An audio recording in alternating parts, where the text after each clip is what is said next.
Sometimes when women give birth, they can go into postpartum depression. It has to do with hormones. The other day, they found that fast foods are associated with impulsivity.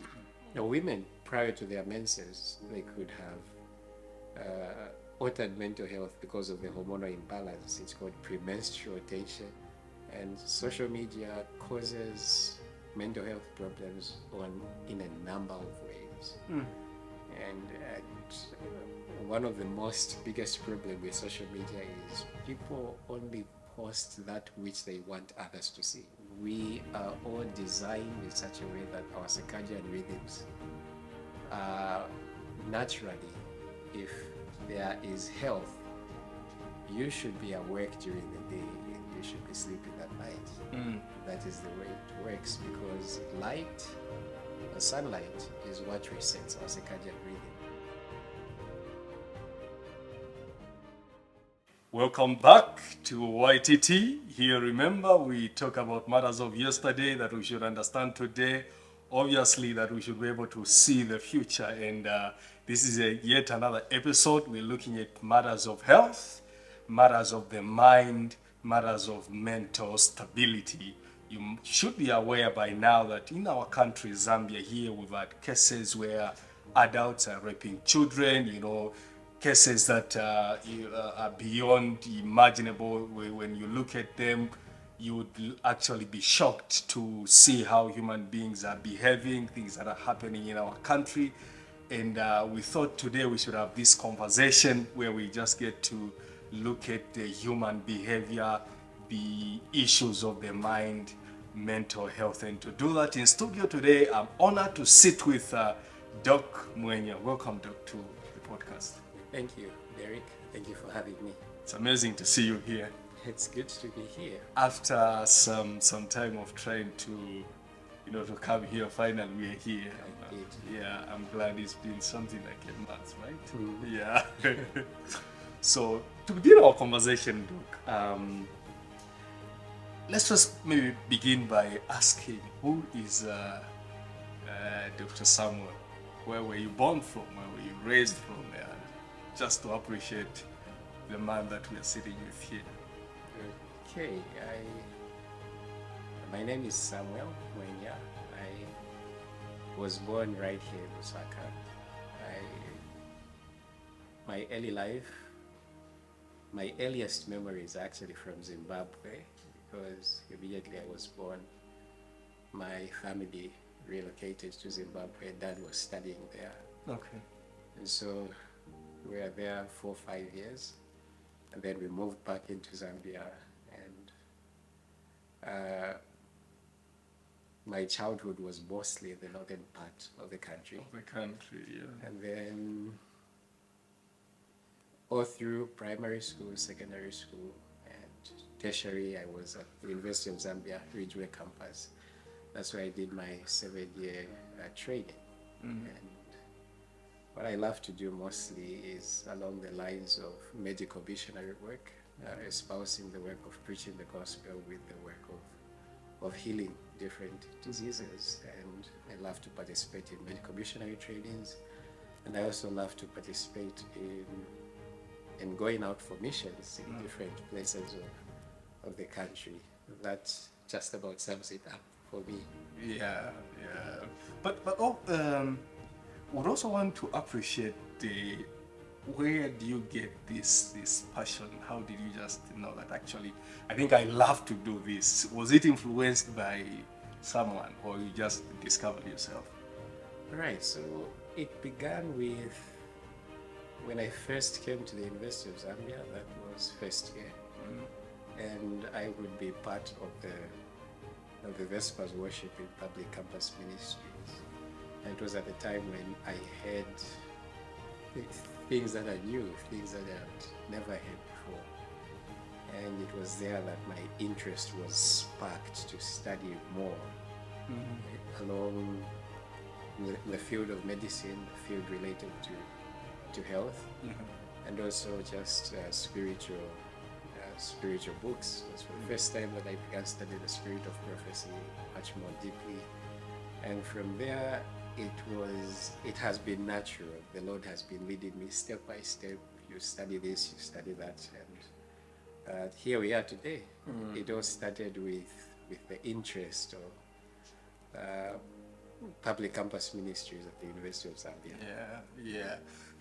From where you are coming from, Yes. could you say there could be maybe from mom or dad among them, there could be one who actually influenced even your decision to do medicine? Okay. I would say they both had a role in laying the foundation for me to do what I am doing today.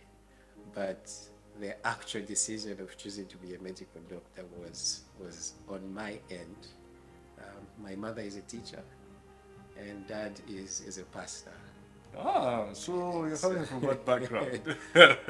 So growing up, I have always had a passion for the art of medicine, and I do have a few relatives on mom's side who are in the field of health.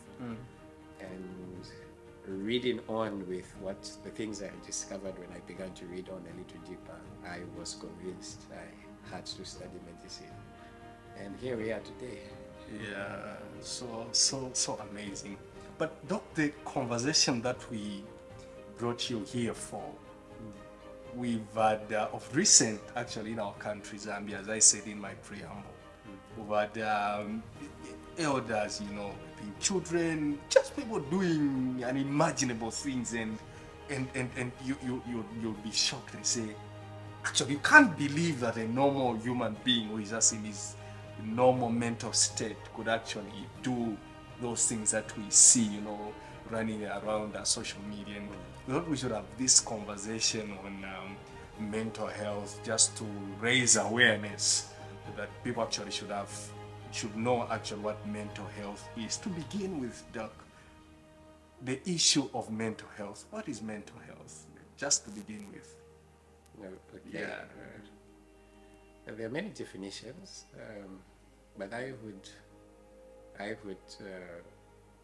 define mental health to be the ability to process or integrate thoughts and feelings across all circumstances, good and bad. If you're able to manage and process your thoughts and feelings, you're able to make sound decisions which allow you to pursue your goals in harmony with your values. The problem comes in when you go through a stressful life event. Many people lose their ability to think and to process their thoughts and feelings correctly. So they end up making wrong choices, wrong decisions, which bring about different problems, so to speak, and it deteriorates their mental well-being. When a person thinks that whatsoever they are going, that is happening to them, their psychosocial faculties are not enough to help them sail through that stressful situation, then they are likely to go into stress, anxiety, and maybe even depression or different mental health disorders. Yeah. There's one notion, obviously, as we go into the conversation, but before we get deep into it, I want to ask this. There's a belief that there's no human being who is completely normal. I don't know, from medical perspective, how do you look at that? There's just this belief that no, at least everyone has some madness. I don't know your take on that one. I think in understanding mental health, there are three aspects of mental health that come into play. The first one has to do with the thoughts, how we perceive reality, how we interpret and analyze the different things in our environments, how we learn, and depending on your upbringing, your childhood, your education, you develop belief systems. Yeah. You develop belief systems within you, whether you like it or not, which you use to interpret whatsoever happens to you thereafter. And sometimes the belief systems are correct, sometimes they are wrong, and they do not have any factual basis. This is, yeah. So if you are not able to interpret correctly what is happening to you, you cannot have optimal mental health that way. And mental health is really a spectrum. There are people who are on the abnormal end, and then there is what we call optimal mental health, which I would say requires you to be thinking correctly, to be perceiving things correctly, to be interpreting correctly, to be analyzing things correctly, and making sound decisions from there. And then there are emotions involved. Are you able to identify what you're feeling in any given situation? And are you able to identify what has triggered those feelings? Are you able to express your emotions appropriately? There is a notion, some people think emotions are inconvenient, we have to do away with them. And especially for the males, they say, yeah, man, you're not supposed to be crying, so you just do away with just do away with emotions altogether. Yeah. But that is not a healthy way. As long as you do not address emotions correctly, chances are that those emotions which are unresolved will find a way of manifesting themselves in unhealthy manners, which will manifest a deterioration of mental health. And then the last part, the thoughts and the feelings combined make up the character. And the character is observed through the behavior. So what is the behavior of the individual? If we look at the behavior, we are able to perceive something about the mental health. How do they behave in different circumstances? And behavioral patterns where you're only thinking about the here and now, you're not thinking about how what you're doing or what you're thinking or what you're feeling will affect you 2, 3, 5 years. So if you're a Christian, realizing that every decision we make has eternal consequences. If you're just thinking of doing something in the here and now without recourse to how it will affect you long term, then all that would reflect poor mental health. So would I say that there is a person who is perfectly normal? I tend to agree that no, because depending on our thinking patterns, there are all errors somewhere, somehow. When you talk about our feelings, there are errors also in our feelings, and we talk about behavior, but we must be growing towards optimal mental health. Optimal mental health. That's what I would say. But I wouldn't say there is a person who has perfect mental health. Unless they come to learn and to correct some of the distortions they have in their belief systems, in the way they think, in the way they interpret things, that is when they can move on to perfect mental health. But I wouldn't quite say that a person absolutely being there without exposure to knowledge. It's very tricky to. It's tricky. Why should we have this conversation? How important is the issue of mental health?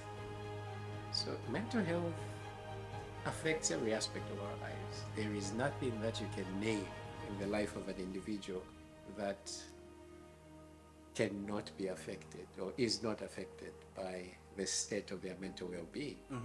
If you talk about a student, their grades reflect mental health.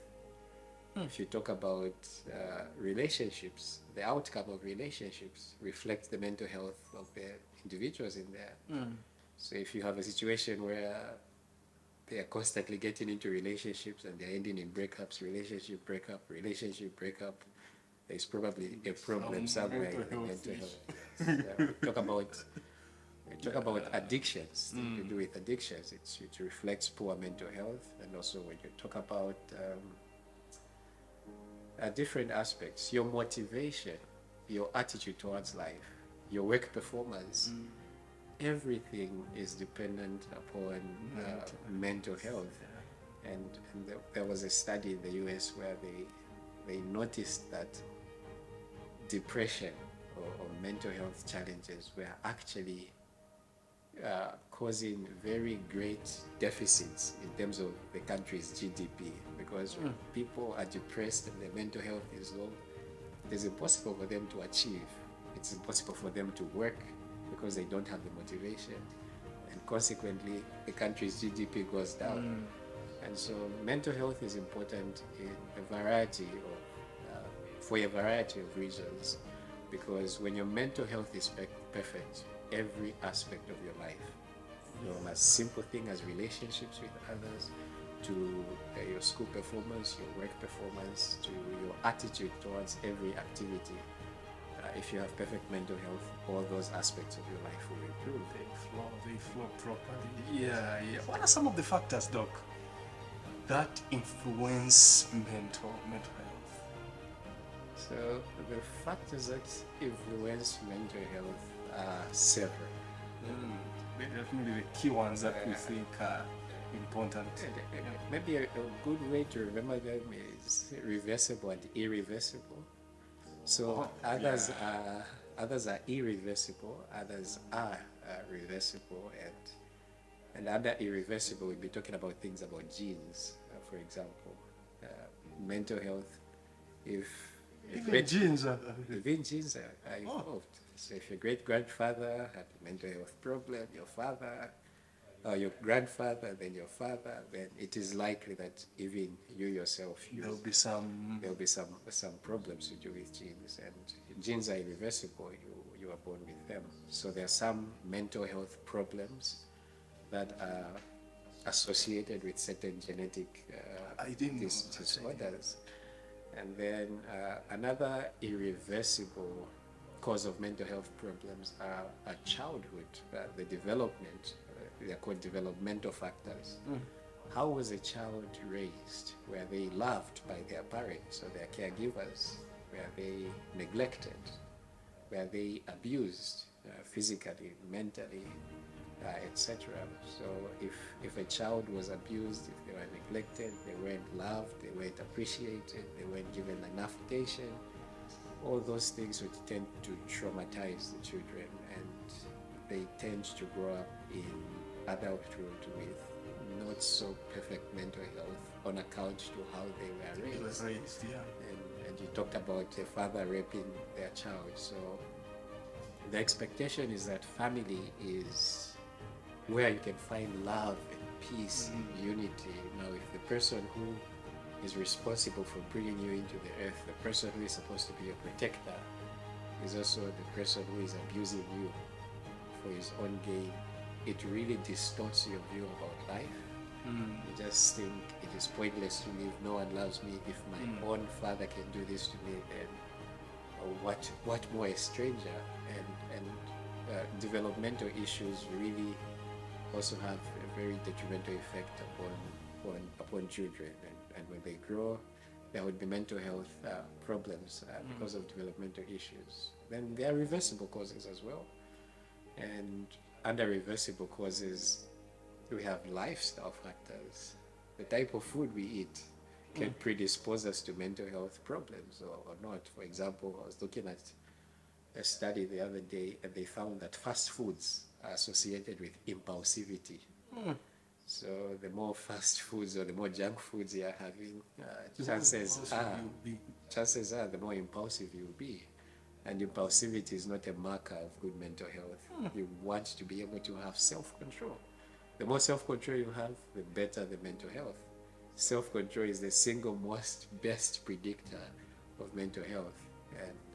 And fast foods also are negatively associated with mental health in that regard. Exercise. People who exercise are generally very mentally healthy people. The more you exercise, the more mentally stable you'll be as far as health is concerned. And then moving on, sunlight. To be indoors the whole day is not good for mental health. You ought to be able to get some sunlight, you ought to be able to get fresh air. All those are important. And then there are circadian rhythm causes. Circadian rhythm have to do with sleep. The more sleep that we are having, sleeping at the right time, sleeping sufficiently, it is associated with better mental health. if we are not sleeping for the right time, for the right amount of time, at the right time, we are predisposed to stress because we are literally robbing ourselves of the capacity to deal with stressful events as they come. And then moving on, there are medical conditions that could be responsible. Diabetes, high blood, high blood pressure, high blood cholesterol, and even hormonal problems. For example, sometimes when women give birth, they can go into postpartum depression. It has to do with hormones. Now, women prior to their menses, they could have altered mental health because of the hormonal imbalance. It's called premenstrual tension or premenstrual Is that dysphoria. the thing that we observe our sisters sometimes? So, A certain time they. brothers would complain that prior to the menses, it's like the worst week of their lives. The women are highly unreasonable. Yeah. It reflects poor mental health, hormonal imbalance among the medical conditions. It could be that they sustained an injury to the brain. Traumatic brain injury can cause also mental health problems down the road. And apart from that, there are social factors. Social factors have to do with poverty, unemployment. If you're not able to meet your basic needs, you can go into your mental health can deteriorate if you're not able to take care of that. And then going through stressful life events, losing a loved one to death or through divorce, being betrayed by your best friend, being humiliated, being rejected. You propose to a lady and the lady says, so that can. Some people have actually committed suicide from that. And the social factors also are very, very important. Another thing are addictions. People addicted to alcohol, betting, to porn, to different types of things. All those deteriorate mental health in the long run. It could be even our gadgets, always on the phone, always on social media. And social media causes mental health problems in a number of ways. And one of the biggest problem with social media is people only post that which they want others to see. So social media, if you could go to my Facebook, but I'm not on Facebook, but if I had a Facebook account, I'll be posting my achievements. I graduated, I bought a car, I got married, and even if I have problems, I won't post them on Facebook. So Facebook is this, or social media in general, gives this false illusion that everyone's life is perfect except yours. So when you're going through problems, but you go on social media and no one is going through problems, everyone seems perfect. It causes problems for you. There are mental health problems that come by reason of comparison. And the problem is what you are seeing is not accurate because people are controlling what you can see. Yeah. They don't want to let you on their struggles. They just want you to see their successes. So social media is not a very good platform to compare, because if you let it affect you, you will always end up with varied modes of mental health challenges. So as you can see, the factors are a lot. We can list more and more and more. So there are a number of factors. Yeah, you talked about sleep. Is there anything like naturally there's this question: are you a late night person or early?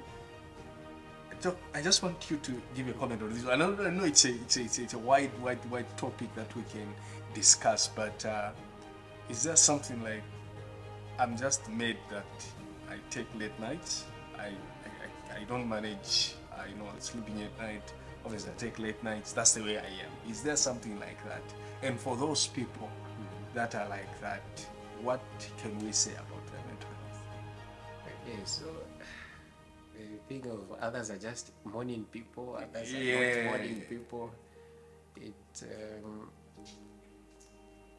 on the number of fronts it might appear, oh no, they are used to that, so their brain has adapted to that. But looking at it from a molecular level of what is happening in the body, there should be no such thing as others are just this, others are just that. We are all designed in such a way that our circadian rhythms are naturally, if there is health, you should be awake during the day and you should be sleeping at night. That is the way it works, because sunlight is what resets our circadian rhythm. And so when there is light comes into our eyes, the sleep hormone goes away, our sleep goes. Oh, yeah. And so our stress hormones begins to rise, so that we are able to deal with different activities that will be demanding our attention throughout the day. And then by the time it is night, when the sun goes down, darkness, even the sleep hormone begins to build up in the brain. And when you fall asleep, there are hormones that are secreted to help you restore you back to so that there is repair of all the damage that was happening as you were awake. And so once you sleep, you experience those beneficial hormonal secretions, but those hormonal secretions only happen from about 10 p.m., that is 22 hours, to 02. So even if you are getting 8 hours of sleep, if it is outside of that window, the sleep is just not as refreshing as a person who is sleeping around that time. So you can say you're not a morning person, so you wake up until 2 or 3 in the morning and then you sleep, but you'll be missing out on all these beneficial hormonal secretions which are designed to repair your body. And even the WHO listed that those people who are awake at night, it's a risk factor for cancer. Because when you're asleep, those hormones which are passing through are the strongest antioxidants that help to prevent cancer. And so I would just say we can all retrain ourselves, no matter how settled the habits are, to sleep early and wake up early. It's always better for overall health than in the event where you sleep at whatsoever time, but you are consistent at the time that you sleep. It's far much better to sleep at the right time.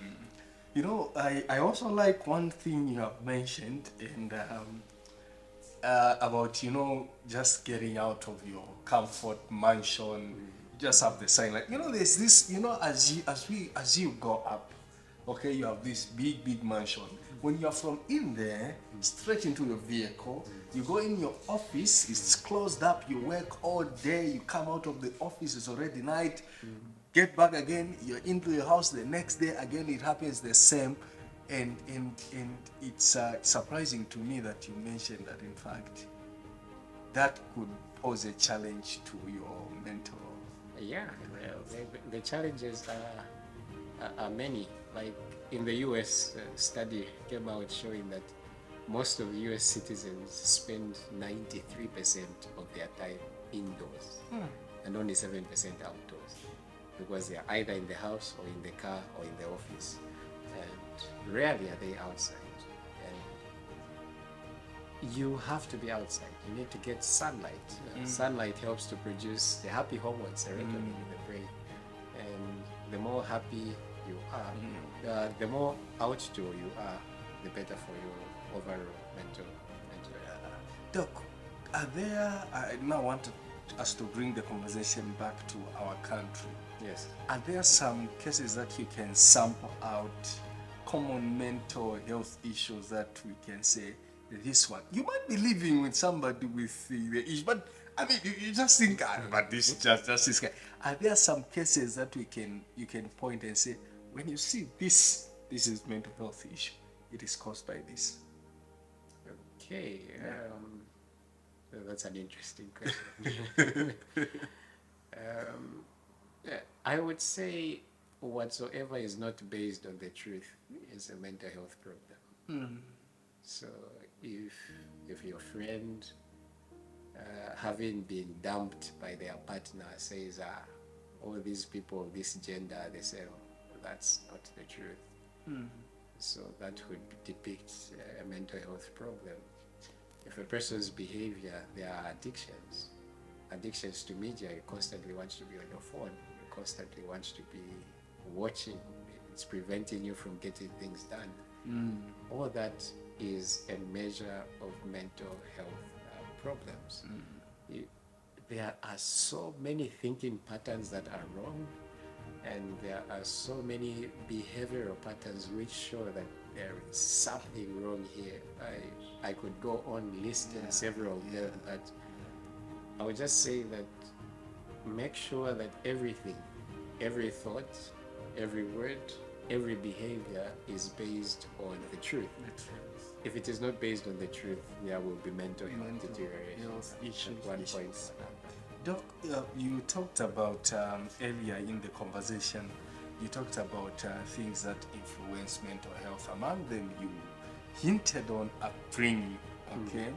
And I think basically you also want to get to that, but then just help us understand the brain development of a person. How does the brain develop? And at each stage, I don't know if there are stages, what kind of education does the human being need at each stage? Are there times when you're giving a kind of a wrong education at a certain time in somebody's life? Yeah, absolutely. It's not a very popular subject. Very few people know about it. But the brain actually has a development schedule. And when children are born, the only portions of the brain that are developed are those portions of the brain that are necessary for survival. Okay. So the portion of the brain controlling the breathing, controlling the digestion, controlling the sucking, those are properly developed at birth. But for the rest of the other things, they have to develop as the child grows. So if a child is born and you try to hold a newborn baby, you will see the head as though it wants to fall off because they can't support their neck yet.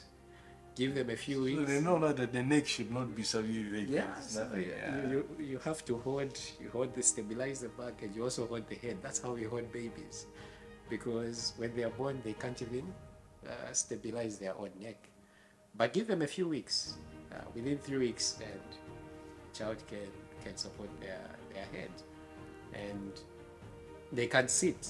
Give them time, they begin sitting, they begin walking, they begin standing, they begin walking, they begin to utter phrases here, there, they begin to speak, and they begin to grow like that. So what is happening is that the portion of the brain responsible for controlling that particular activity is developing at that particular time. All right.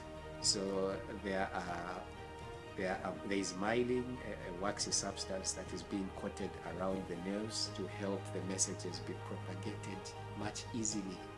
And there are new neural pathways being formed in the brain at any given time. So the idea with children is you have to know which portion of the brain is developing at a particular time. So that you can surround them with stimulants in the environment which will encourage the development of that particular portion. That is the overarching principle. And generally speaking, when the brain is developing, the portion of the brain responsible for higher complex thinking, logic, academia, mathematics, science, that comes a little later in life. That portion of the brain begins to develop usually after the first 7 years of life. So the problem is, if you try and introduce formal education to a brain that is not that doesn't have those centers which are designed for that task, they are not developing yet. The thing is, the brain will learn to do those tasks with less or with inferior centers rather than the centers which are designed to take up that task. And there will be a skill deficit in one form or another. And that is the problem. For example, let's talk about the eyes. There are two types of vision. There's three-dimensional vision and there's two-dimensional vision. What develops first is three-dimensional vision. So meaning we want to be giving our children things like balls or pens or containers or anything that is around the house so that they can touch and hold. It's three-dimensional. What we want to keep away is two-dimensional, because two-dimension happens a little later in life, usually 7 to 8 years. That's when two-dimension develops. That is when we can introduce things like screens and things like books, because those are two-dimensional. So before that age, we want to avoid bringing something that will hinder the development of the 3D vision. And there are so many examples that I could give about introducing the appropriate activity for the appropriate developmental stage of the child. I still want to listen on that one. Yes. I still want to get it right on that one. Yes. So, books, Yes. writing. At what range of age should actually the child be introduced to that? Right. So if you go to child guidance, I believe the page is 300, the chapter 51, preparing for school. We are told that for the first 6 to 7 years, the child should be left alone to roam about in the environment like little lambs. Then after that, if their physical constitution is good, then we can introduce intellectual learning. Before the stage when we can introduce intellectual learning, let the child go out through nature. Children are naturally curious. If they find something that puzzles them, they'll come back. Mommy, what's this? Daddy, what's this? Why is this? Why is that? That's the time when we are supposed to educate them before they actually get to intellectual maturity. But before they get to that point, or because they are naturally curious and they're asking questions, when we give them the answers, they are more likely to retain the information than when we volunteer information to them which they are not curious to learn in the first place. Yeah. So the idea is let them go out, let them be curious, let them come and inquire, and then take the time to teach them about the things that they encounter in the environment. Let them play. Play is very important to children's development. And perhaps the biggest catastrophe of our society today is to treat children like little adults. That's a very bad thing. Children have to play. Now children wake up, they bath, we dress them up in a necktie, go and sit in the classes the whole day, and then we even give them homework. So when they come back home, they're not just playing, they have to do again. They have to be busy. They're behaving like adults. That is not... I've read many books which say homework should not even be given to children. Children should be allowed to play because that's how they develop. And as long as we are constantly forcing formal education on children when their minds are not ready to take it, then there will be an inferiority in how the children will finally develop. And many parents will think, oh no, why waste all those 7, 8 years when by that time the child could be in grade 3?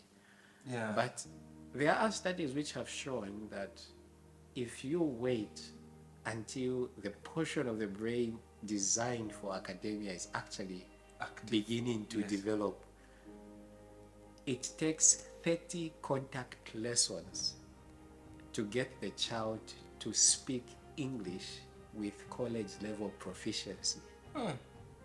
Meaning all this time you were waiting, but when they finally get to that stage and you teach them, it will only take 30 hours, 30 contact lessons, and they can speak as someone who went to university. If you wait until those centers are fully developed, then you take them or you introduce secondary school material, chances are they would finish the 5-year syllabus in 2 to 3 years.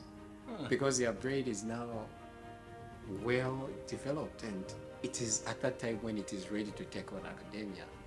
But if we force formal education on the children while they are young, and there are several factors again that are questionable with our current system of learning, Perhaps one of the worst being there is no independent thinking. Children are trained to obey instructions rather than to govern themselves. And that is a problem because when a child doesn't learn to govern themselves, if the child is just relying upon the rules at school, the rules of the parents at home, then if that child should be left alone, chances are they will just indulge in activities because there is no restraint. There is no one to tell them what to do. Yeah. We are not training our children to think independently. We are training them to obey instructions. With some supervisor. With no supervisor, no. Yeah. So the problem is a lack of self-governance. And this is just one major thing among many other aspects that I could bring forth that are concerning with our current education system. And so the principle being, let that portion of the brain which is developing be encouraged to develop. So for example, when a child is between ages 2 to 5, that's when the language centers are usually developing. At that time, they need conversations with adults. Adults need to be speaking to the children, so they're encouraging that portion of the brain to develop. Now, if we're constantly or we're taking them to school where where while they are in school, I feel guilty. the teacher is addressing the class of 30, is not talking to them individually, so they are not talking back. The language centers are not developing properly. Or if we give them a screen, the screen gives them the idea that, okay, I'm not supposed to be responding, I'm just supposed to be listening, because they are talking everything, me, I'm just listening. And they develop that attitude. They lose the impression that conversations are actually meant to be double way. When someone talks to me, I respond. And yeah. they're right. And there are so many factors that are involved at play. But I would really recommend that parents or prospective parents really take time to study this. They could visit a ministry on YouTube. It's called The Thinking Generation by Joshua White. They could learn some of the things and see some of the great books that they could read in order to help development of the child. Yeah. Tell me about playing. At a certain class of life, in fact, because now you live in a place like you know these nice names. There's Salama Park. You see, it's a fenced place. Okay. There's no chance of children going to play football with their friends, running around. And in fact, with the you bought them nice clothes that you don't want them to get into the mud outside to flip around. You see, in fact, when you leave them with a maid, she knows that is a lot of work to wash. So they would ensure that the child is kept maybe actually indoors, in a place where they can't run around, in a place where there is no symptom, a little jungle. How does that also affect? Yeah.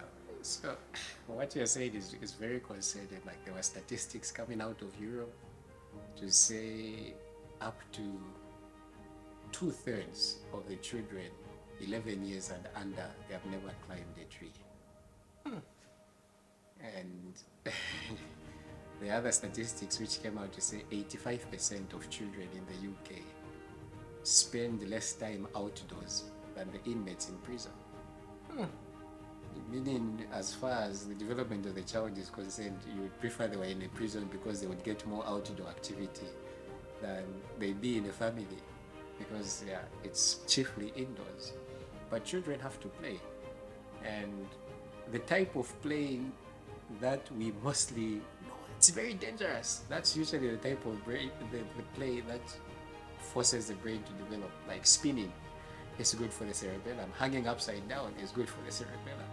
I'm not saying it shouldn't be supervised. It should be supervised, but children naturally.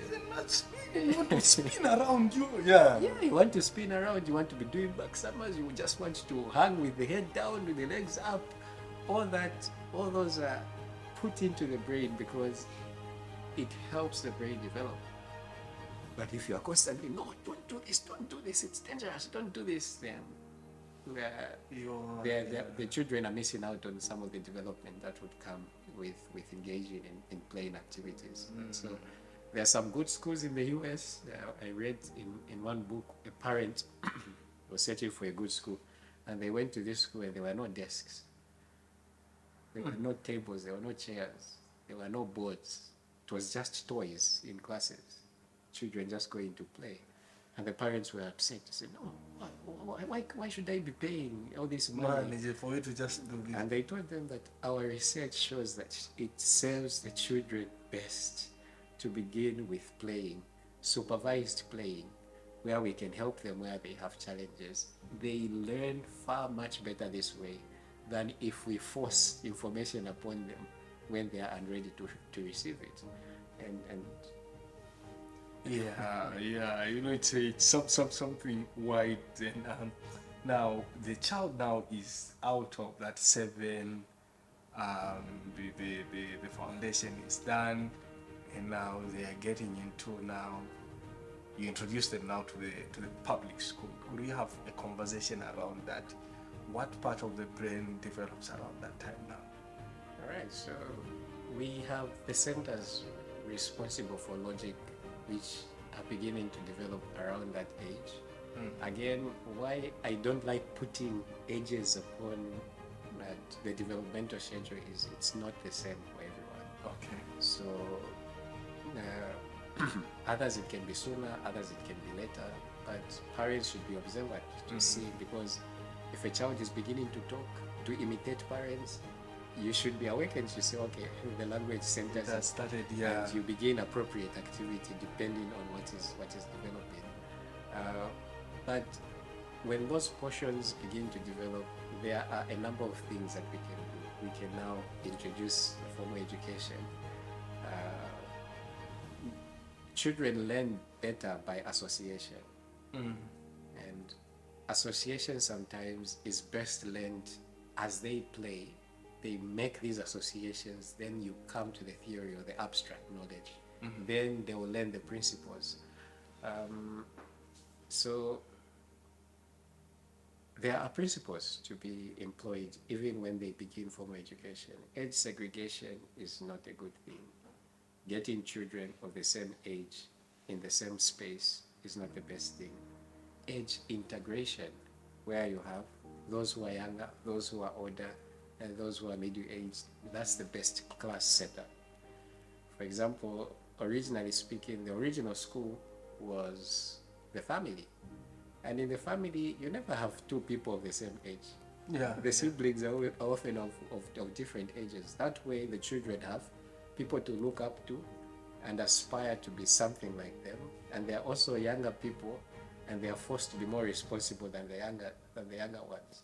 And that kind of environment helps them to develop far much more than if they're in an environment where they are just their peers. They are not aspired to be anything better. They are not forced by young ones to be more responsible. And so age integration as opposed to age segregation is better for children. The other thing is physical labor. Like, no line of manual training is more beneficial than agriculture. And so book knowledge alone, theory, without any practical knowledge will not ensure correct development of the brain. And then there are so many things we could talk about, like testing.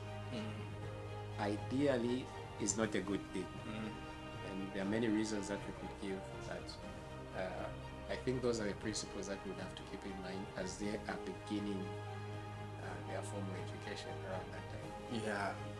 I now get to, I'm done now, I'm maybe at university. Obviously now the mind is thinking, okay, I'm able to handle myself. How should I approach the education system given by our schools, especially, let's talk about our country. What should my attitude be? That at the end of the day, I might not end up being a misfit out there. Okay, so I will say that you have to acknowledge that whatsoever is in the course outline is not all that is necessary for you to know in that given field. For example, if you're a doctor, diseases don't read books. So you cannot restrict yourself to say, I'll just study this topic and that's it. No. What if you go in the first day and the topic that wasn't in the course outline is the very case that you encounter on the desk? What will happen? You have to read widely. You do not let the course outline dictate how far you can go in terms of your scope of knowledge. You have to read widely, and you have to be open to different resources. I believe that's the most important attitude you need to have. You have to be willing to study, to learn, and you have to be willing to go outside of whatsoever has been prescribed in your given course, because there is much useful information that wasn't probably included in the course outline, and try to think of it on a practical level. We remember information if it is more practical, if it is something we can use in our daily lives, than if it is just an interesting fact which won't take you anywhere. So always try to think, why am I studying this? How will it help me? How will it help my future clients in any way? If you have that approach, you will most likely have a better learning experience. Doc, in your opinion, you could maybe give factual, research done out there, I don't know, but how much has parenting or the homeschool contributed to mental health in our country? It could be positive or negative. Which one is more, according to the way you look at things? Okay, so it depends on the principles of education that are adopted. You could homeschool your children, but you are doing it exactly like every other school does it, except they're doing it at home. And then you could take them to school, and the school is implementing all the principles founded upon good research, and your child might be better off for having gone to school than being at home. And so it comes down to understanding the principles of true education and using what you have. If there is a good school implementing those, and you think your children will not do well at home, then you might take them to school. But if you think that your school's education system is not founded upon any good research, and you think they're better off homeschooling them yourselves, then in harmony with the true principles of education, you can homeschool your children. And if you homeschool your children, they are physically active with useful manual labor. They are in an age-integrated community. They are not spending so much time on screens. They are actually spending much more time working, doing something useful, engaging with different adults, learning things which are useful, things which they are appreciating the value right there and then. That learning experience will be far much more superior to ensuring well-balanced brains and thinking minds than in the school setting where just theories, break time again, theories, break time again, theories, knocking off. You go back again, there's homework, theory. All the information you won't be able to use in any way. That is, for lack of a better word, a serious waste of time.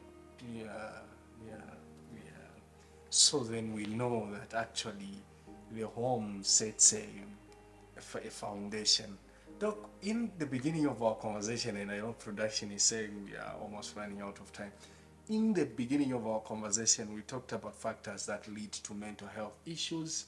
You talked about factors that are reversible and factors that are irreversible. But then now, I'm in a case where I have mental health issues, or I have a child who has mental health issues. What are some of the effective ways of healing that you can recommend? So there are several. For the reversible ones, we want to address the lifestyle causes. Okay. Meaning, if there is a bad diet, we want to include a plant-based diet that is well balanced, and that will ensure that depression and anxiety and any mental health problems are well checked by diet. Diet is very powerful. In as little as 2 weeks of going on a whole plant-based diet, depression scores reduce drastically. And you want more physical activity, that is good. You want to spend much more time outdoors in the sun and in the fresh air. You want to limit screen time, the time that you're spending on your phone. And if it is activities where you're just watching maybe images that are fairly stationary, or a sermon or a presentation, those kinds of activities are better to those that change instantaneously. You are watching, it's one scene, then in 2 seconds it's another scene, in 2 seconds it's another scene. That's not good for the brain. That will not help mental health. That will deteriorate mental health. Sorry. Let me pause you there. Yes. Videos that we usually watch, Yes. moving subsections where it Yes. then, so you're saying that does not really help the brain. That doesn't help the brain, because the brain has to be able to concentrate, and it should have time to process whatsoever is in a given space. Now, if things are coming so rapidly and there is no time for the brain to process any of it, the brain just shuts down, and you tend to erode on things like self-control. Self-control just goes away. So consequently, you just find yourself, if you're on TikTok or Facebook Reels or YouTube Shorts, you just be going and going and going, because your self-control has probably been reduced by those rapid change of scene references. It's not good for mental health. You'll have to limit your screen time. You have to limit, if it is for children, no more than 15 minutes of the screen per day.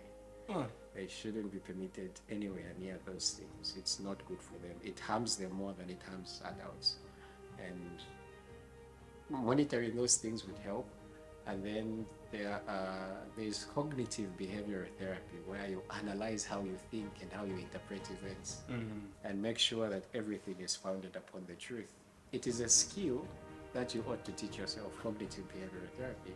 There are wonderful resources that people can reach to educate themselves on cognitive behavior. And if there are addictions, substance abuse disorders, which are quite common in Zambia, there are some substances which you shouldn't let go of without supervision.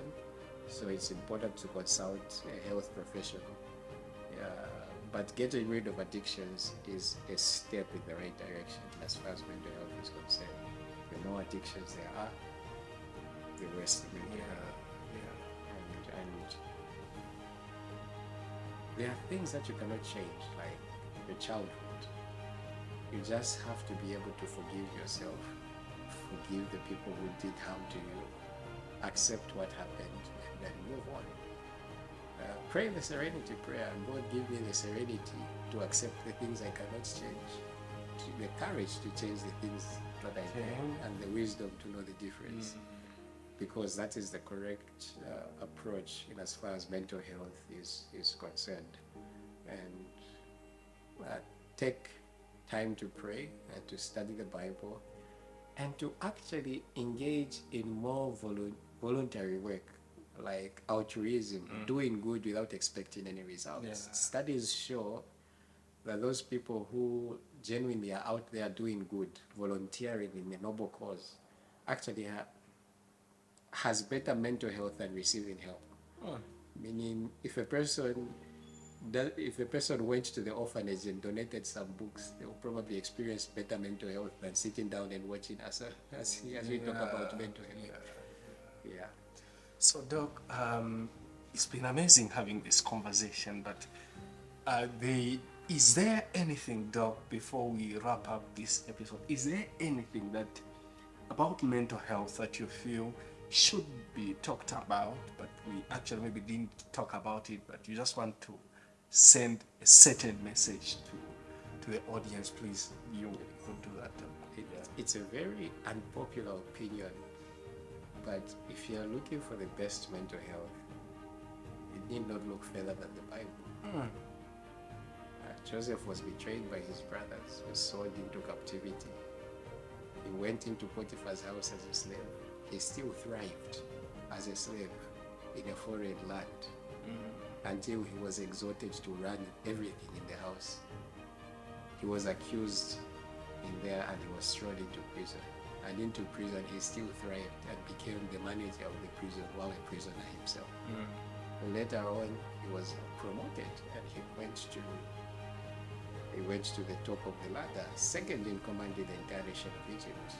How can a person go through so many traumatic experiences and still manage to thrive? What was his secret? Look at Christ. He came to his own received him not. Yes. The chief rulers who were supposed to accept him are the ones who organized his death. One of his disciples betrayed him.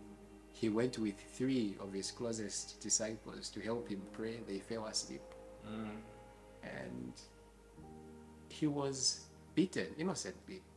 He was accused. He was rejected. He was abandoned. He was betrayed. Name everything. He was beaten. And yet, while at the cross and people are beating him, he still says, Father, forgive them, for they know not what they do. That level of mental health you cannot find anywhere out there. And the best mental health is the mental health that is founded in the truth. The Bible says, all things happen together for good to them that love the Lord. So whatsoever you're going through, it's happening for your good. And if you have that mentality as you sail through life, your mental health will be unmatched. Paul and Silas were beaten, stripped, naked, and were beaten in front of the public and thrown into prison. Yet while in prison, they are not complaining and crying to God, why is this happening to us who are just doing your work? They were praising God with hymns. What manner of mental health is that? It is only as we make the word of God our sure stay, that we trust wholly in it, rest upon it, and then find rest in it, that we are going to have perfect mental health. Thank you so much, Doc. It's been amazing having this conversation, and there you have it. This has been YTT. My guest has been Dr. Samuel Mwenya, and I've been your host, Derek Mwenya. Please tell us what you think about this conversation in the comment section. Doc, you might be lucky, Doc will be there to respond to some of your comments. Till we see you again in the next episode. Bye.